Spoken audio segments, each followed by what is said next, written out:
So, good evening, everyone. It's such a pleasure and a great honor to be here. It's an amazing event, amazing initiative. I'm also so humbled to be part of a group of people that are working so hard to create a composition of beautiful values that will guide and change many lives. So, as you can see, I'm usually more comfortable speaking with my hands. So please forgive me if I make mistakes. I even brought my bullet points. I even feel like in school, when I was school days when you had a presentation. So forgive me if I make mistakes. So, changing lives through music. Today I will be talking about how, why, and the way music entered into my life. And doing what music does, it spread to my soul, to my heart, to my past, to my future. And afterwards, it went out to be shared. And I'm absolutely convinced that music can change a life because it changed mine, totally. Yes, I forgot something. Thank you. Perfect.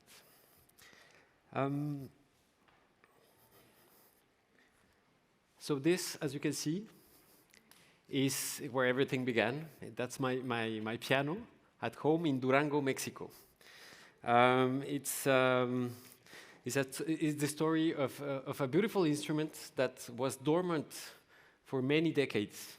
It came from Spain. It was from the 1800s, 1890 something.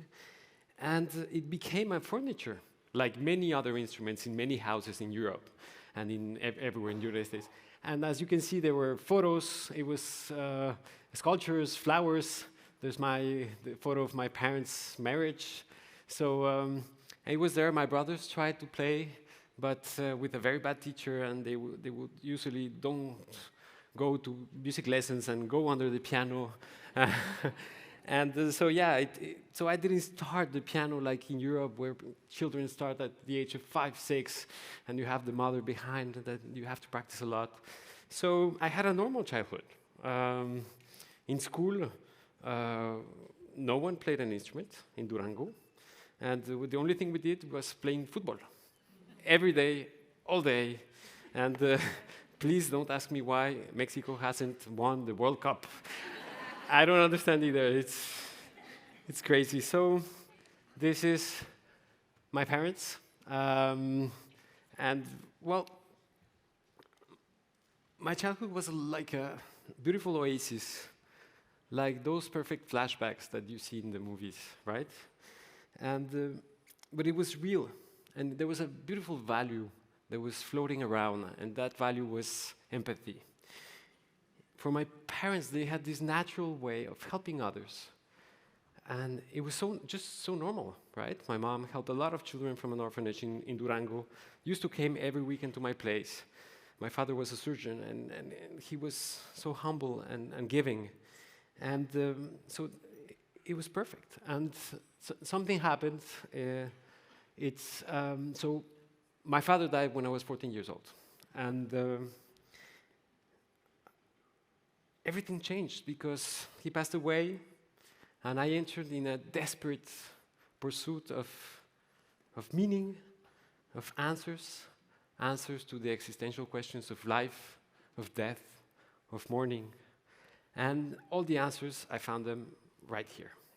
So I started playing the piano with the stereotypical teacher of 80-year-old teacher who came on Saturdays to my place, and I was very,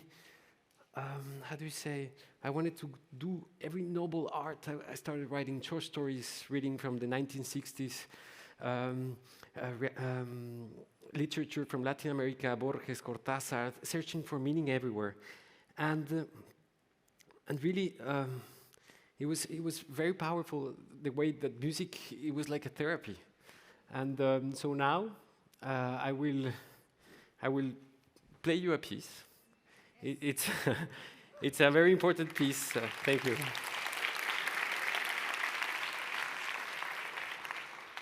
It's a very important piece for me because I wrote it when I was 16 years old. Sorry.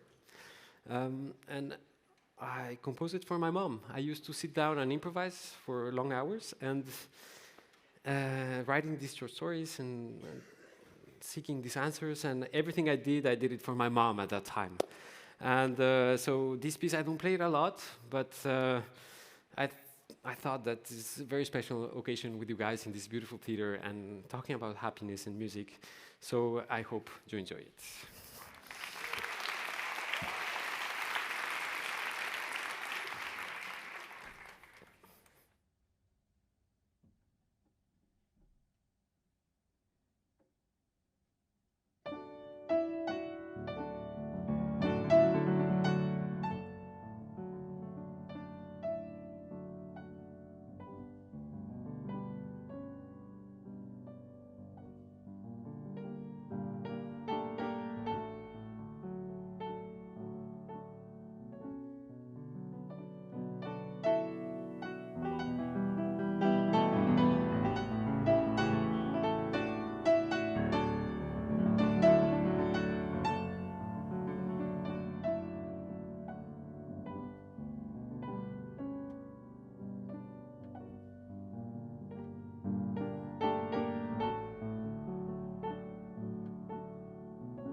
So music, so it's a very simple piece.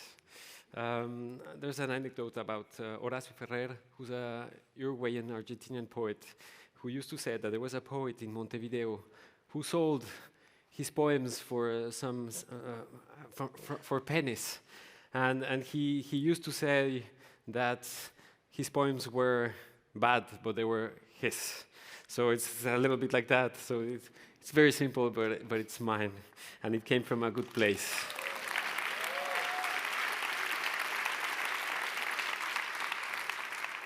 So at 18 years old, I go to the Conservatory of Lausanne in Switzerland, and music became my life. That's all I could think and dream of.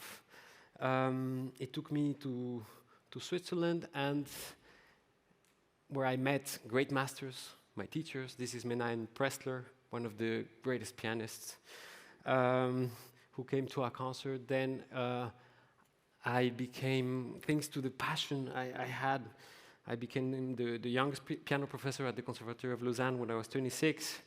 And that's my student Elisa.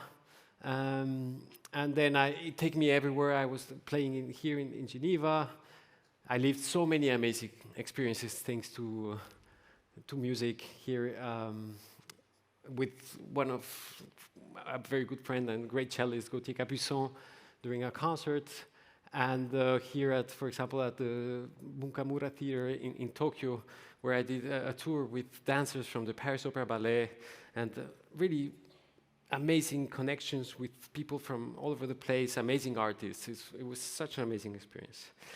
And you have all seen Switzerland photos, or you've been to Switzerland, you know how beautiful it is. The lakes, the nature, etc. And we have all learned about resilience in the past years. But also you can adapt to beautiful things, you know? I really adapted very quickly to the beautiful scenery and the environment in Switzerland, and sort of thought a lot about me, about practicing the piano, because you have to practice 9 hours a day.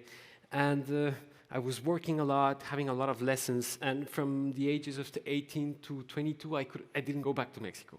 I didn't have the means to go back. And I went back, and it took me back and it was a shock, because it took me back to a place where poverty looks you directly in the eyes. And it's so easy to look away. It's so easy, and so many people just look away. And really, I remembered what my parents did, and everything came back. And that year, I decided I had to do something. I didn't have the means, the money, but I had to do something. And my project materialized with music, because I thought music changed my life completely, so it can change a life. And I started the project when I got the job at the conservatory, because I finally had a salary, and I couldn't. So I used to sell ice creams when I was younger, a lot of ice cream. It was Italian ice cream, so they were great. You know, I gained 10 pounds, and it was, you know. So I got the job, the dream job, and then I said, okay, we're gonna start this project, and Crescendo con la Musica was born.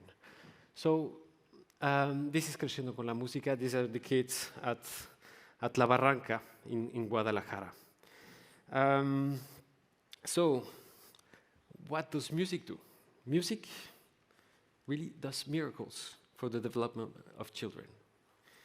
Music can be described as the words of the soul, and at the same time is such a demanding art, where the search of a beautiful sound requires passion, discipline, perseverance, and a lot of practice.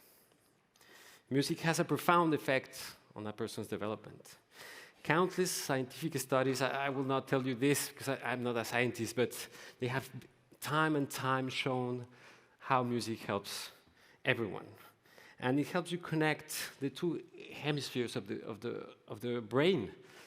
The left one, the more analytical side, is stimulated through music theory, through music reading, the instrumental practice, coordination.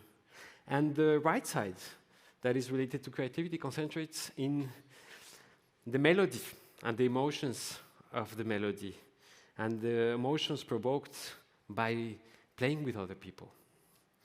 Because of its unique nature, music has become a very useful tool for working on very important aspects of a person's expression and logical problem solving.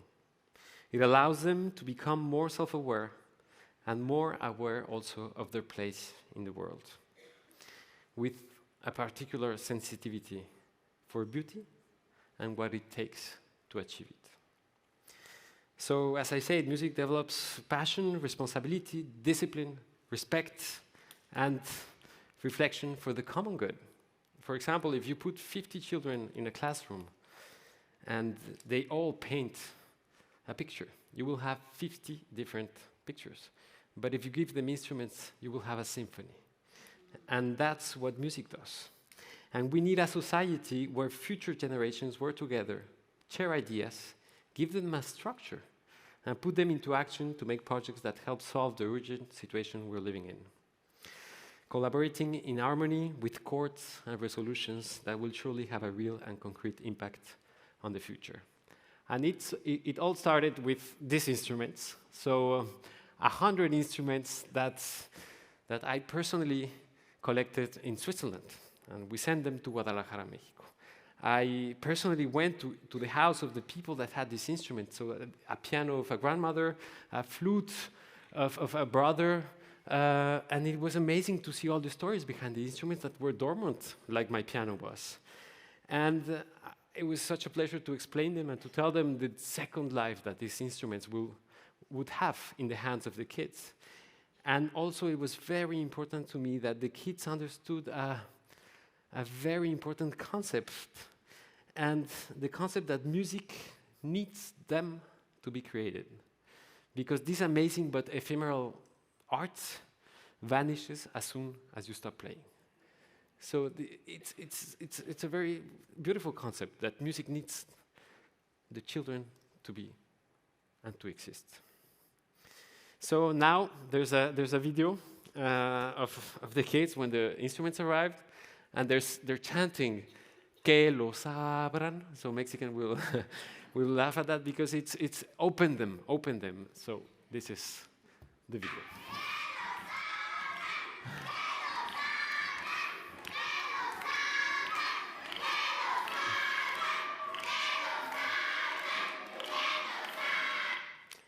So, and it's so beautiful that they're not saying "que los abran" to open iPads, right?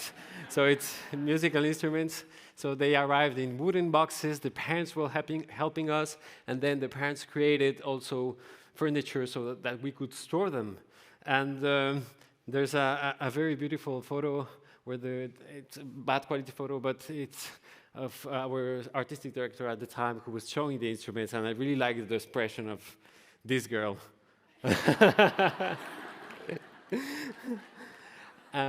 So also there was, we brought 7 pianos and a grand piano, a piano Erard from Mrs. Bona in Switzerland, who it's the piano of her grandma, and this is me playing for them, and I think it was for many, it was the first time they listened.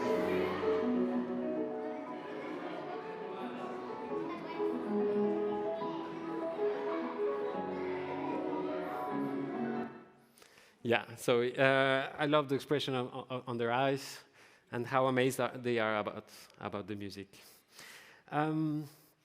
So Crescendo con la Musica, so what is Crescendo con la Musica specifically? So it's a program where children have initiation lessons, music lessons, orchestra, choir, and chamber music, as well as they have history, as they have mathematics, as they have Spanish, or whatever, everything that we all learn in school. And I like to see it this way, that everyone today here, we all studied math in school, but we're not mathematicians. And math helps us solve problems in real life. And my dream, and what it should have been, is that if we should have all studied music, but not become musicians. It's a story for another day, but classical music is in a big existential crisis.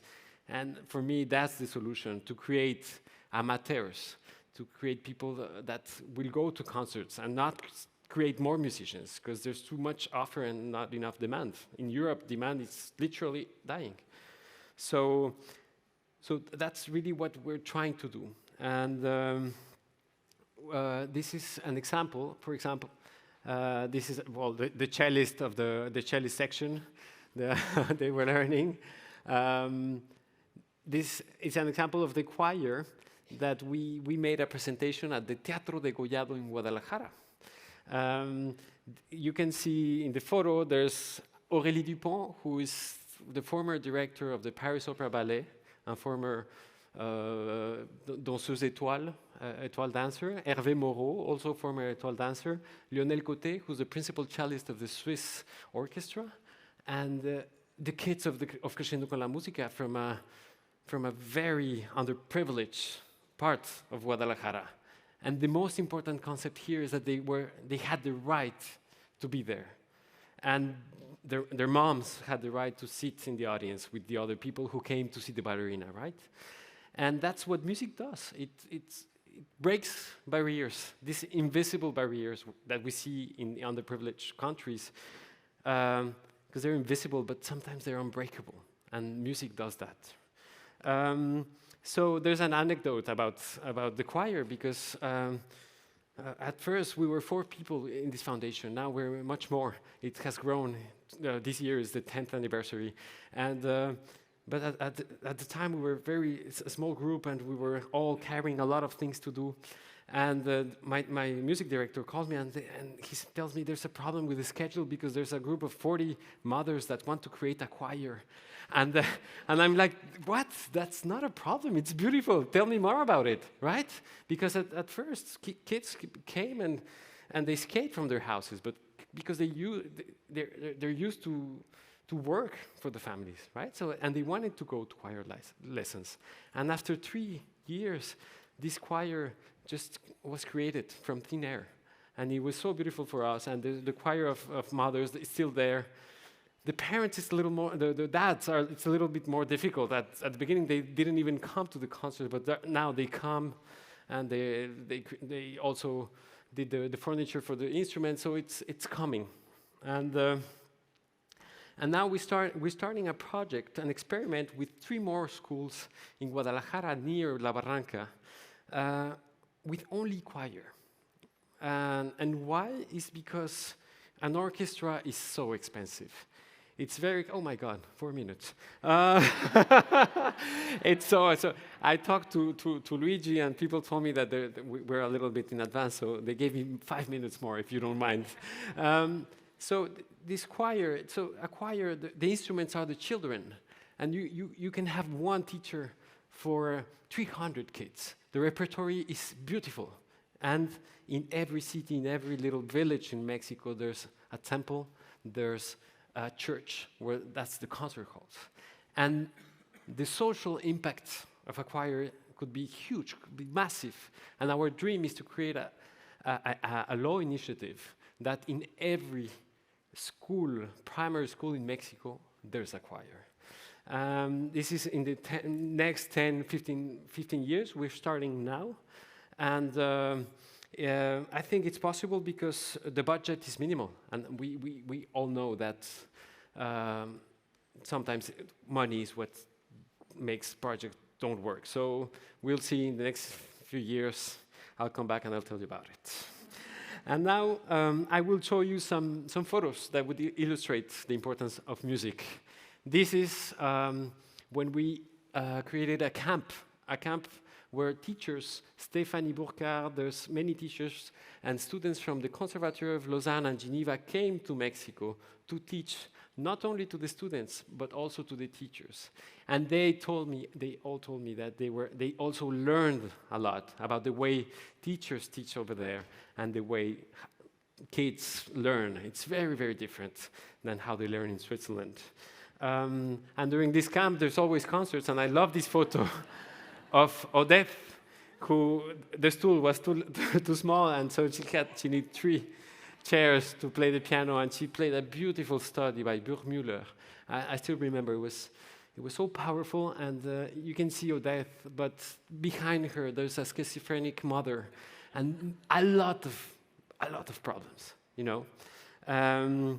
And we always finish with amazing concerts. That every concert it's really a beautiful experience that stays with them for all their life. And I will show you now this video.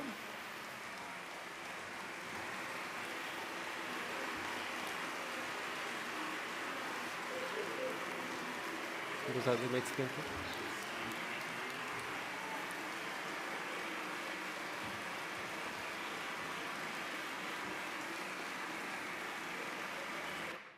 To give you a little context, that was the Rosé concert hall. It's from the Institut Le Rosé. It's the most expensive school in the world. I'm sure many of you know it. And the kids from La Barranca, from Guadalajara, went there and played music in a concert with the kids of the Rosé. Imagine the contrast.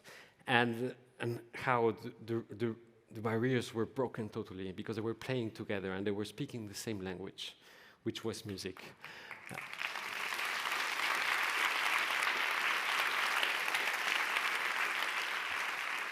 Here you can see them all happy. We had a concert in Saint Laurent in Lausanne, also with the kids of the Conservatory of Lausanne. This is another part of the foundation in Switzerland that this year we have given 70 scholarships to young musicians in Switzerland that live in Switzerland or that are Swiss. And this is Andreas, one of our scholars, and it's a way of. Many of them are selling ice cream like I did, and I'm sure it's helping them a lot also. This is Lorraine Paterno. We discern also every year the prize of Crescendo con la Musica for a very talented student. And also, this year, I cannot show you the photo, but this year we're launching a new project where we're recording a CD with a very important label from France called Aparte, for a group of, or a particular very talented student in Switzerland, or that lives abroad. It's from Switzerland, or that lives in Switzerland and is from abroad, and accompany them in the starting of their career. It's so important to have a label, to have a CD, to have something to show when you start a career in music, because there's an ocean full of competitions, full of musicians. It's so difficult now to start a career, and this will help them with marketing, with communication, contacts, connection with festivals and everything. And I will finish with some photos of a project. It's a beautiful project in Kenya called Ghetto Classics. It's in Korogosho, one of the biggest slums of Nairobi, and it's run by Elizabeth Nyoroge, who's an angel on earth. And we've been collaborating since 2006. I went for the first time because I was giving a tour in Kenya, and she knew I had a project similar to hers, and she invited me to Korogosho. This is Korogosho. It's a huge dump site, 150,000 people. And you arrive there, and it's like a nightmare. You lose all faith in humanity, and this nightmare, you just can't believe what's happening there. And the dump site is 3 meters away from the school. And I was there, and the smell, the vision of apocalyptic vision, nightmare. And then kids started arriving with their instruments, with huge smiles.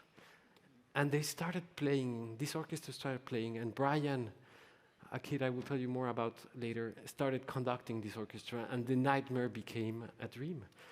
And on that day, we started collaborating, and this is some of the images that happened there, how music becomes everything for them. And we bought them instruments, this piano for the concert we did together. We're paying the school fees, university for many of the kids. And this is Derek. He has a very difficult story, and look at him smiling with his cello. And this is Brian. So Brian, when I saw him conducting, I was so surprised by this image. And I told him, Brian, he was so talented, and he had so much personality, and he came to Switzerland. We brought him to Switzerland, and he was conducting the Verbier Orchestra, a huge festival. And I remember this moment where we were again looking at the lake in Switzerland, and he was sightseeing, and it was beautiful. And how music had entered in him like a beautiful virus, that the only thing he said is that there was a boat passing by, and the boat did boom, and he was like, what's the note? Right? And I'm like, wow. And here you can see Brian conducting.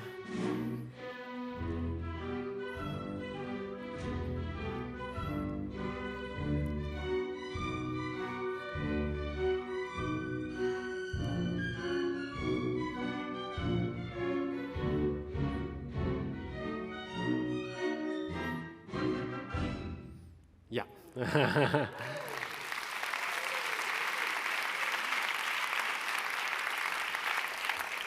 And really, to finish, we'll go to the last video. the last video. So this is a concert we organized in Switzerland in 2020 during the Olympics for the Young, where the 16 kids from Kenya, 10 kids from Mexico, and the kids from the Lausanne Conservatory all played together in a beautiful concert. They all spoke the same language, the universal language of music, and it was so beautiful. And I'm just going to show the last video.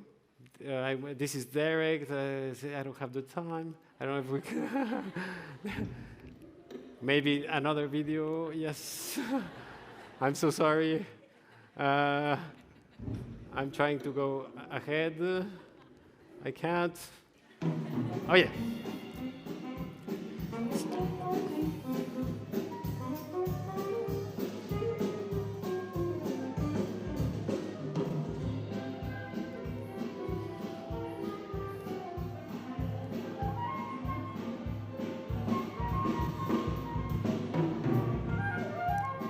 So, I don't know if you realize, but I didn't say anything about happiness.